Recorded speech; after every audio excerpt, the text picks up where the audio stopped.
ವೀಕ್ಷಕರೇ, ಇವತ್ತು ಮತ್ತೆ ನಿಮ್ಮ ಜೊತೆಗೆ ಸ್ವಲ್ಪ ಸಮಯ ನಾನು ಕಳೀತೇನೆ. ಇವತ್ತು ನಾನು ನಿಮಗೆ ಮೋಹದ ಬಗ್ಗೆ ನಾನು ಹೇಳಲಿಕ್ಕೆ ಬಯಸ್ತೇನೆ. ಈ ಮೋಹ ಅನ್ನುವಂಥದ್ದು ನಮಗೆ ಸಹಜವಾಗಿ ಇರತಕ್ಕಂಥದ್ದು. ಯಾವುದ್ರ ಮೇಲೆ ಮೋಹ ಇಲ್ಲ. ಮೊದಲು ನಮಗೆ ಮೋಹ ಇರತಕ್ಕಂಥದ್ದು ನಮ್ಮ ಮೇಲೆ, ನಮ್ಮ ದೇಹ, ನಮ್ಮ ರೂಪ, ನಮ್ಮ ಎಲ್ಲ ಅವಶ್ಯಕತೆಗಳ ಮೇಲೆ ನಮಗೆ ಮೋಹ ಇರುತ್ತೆ. ಈ ಮೋಹದ ಸಮಾಧಾನಕ್ಕಾಗಿ, ಅದನ್ನು ಶಮನ ಮಾಡೋದಕ್ಕಾಗಿ ನಾವು ಅನೇಕ ಕಾರ್ಯಕ್ರಮಗಳನ್ನು ಮಾಡ್ತೇವೆ. ನಮಗೆ ಯಾವಾಗಲೂ ಒಂದೇ ಆಸೆ, ನಮಗೆ ವಸ್ತುಗಳನ್ನು ಸಂಗ್ರಹಿಸಬೇಕು, ಒಳ್ಳೆಯ ವಸ್ತು ವಾಹನಗಳು, ಮನೆ, ಕಾರು ಎಲ್ಲ ಬೇಕು, ಒಳ್ಳೆಯ ಹೆಂಡತಿ, ಒಳ್ಳೆಯ ಮಕ್ಕಳು, ಎಲ್ಲೂ ಒಳ್ಳೆಯದೇ ಬೇಕು, ಯಾರಿಗೆ ಏನು ಬೇಡ.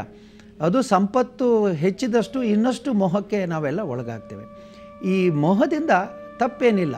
ಆದರೆ ಈ ಮೋಹ ಈ ನಮ್ಮ ಸಂಪತ್ತಿನ ಸಂಗ್ರಹಕ್ಕಾಗಿ ಉಪಯೋಗವಾದರೆ, ಅಥವಾ ಮೋಹದಿಂದಲೇ ನಾವು ನಮ್ಮ ಇತಿಮಿತಿಗಳನ್ನು ಮೀರಿ ಇನ್ನೊಬ್ಬರಿಗೆ ಹಾನಿ ಮಾಡಿ ನಾವು ಧನ ಸಂಪತ್ತು ಅಥವಾ ಸ್ಥಾನಮಾನಗಳು, ಅಧಿಕಾರ ಇತ್ಯಾದಿಗಳನ್ನು ಸಂಗ್ರಹಿಸಿದರೆ ಅದರಿಂದ ಹಾನಿಯಾಗುತ್ತೆ.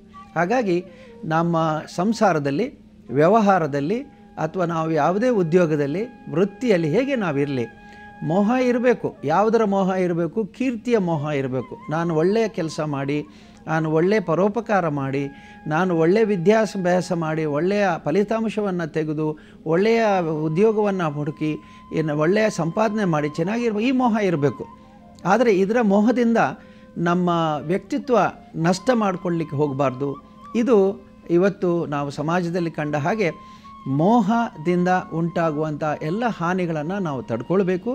ಇದರ ಜೊತೆಗೆ ಮೋಹ ಅನ್ನುವಂಥದ್ದು ನಮ್ಮ ಎಲ್ಲ ವಸ್ತುಗಳು, ನಮ್ಮ ಸದ್ಗುಣಗಳ ಮೇಲೆ ನಮಗೆ ಮೋಹ ಇರಲಿ, ನಮ್ಮ ದುರ್ಗುಣಗಳ ಮೇಲೆ ನಮಗೆ ದ್ವೇಷ ಇರಲಿ.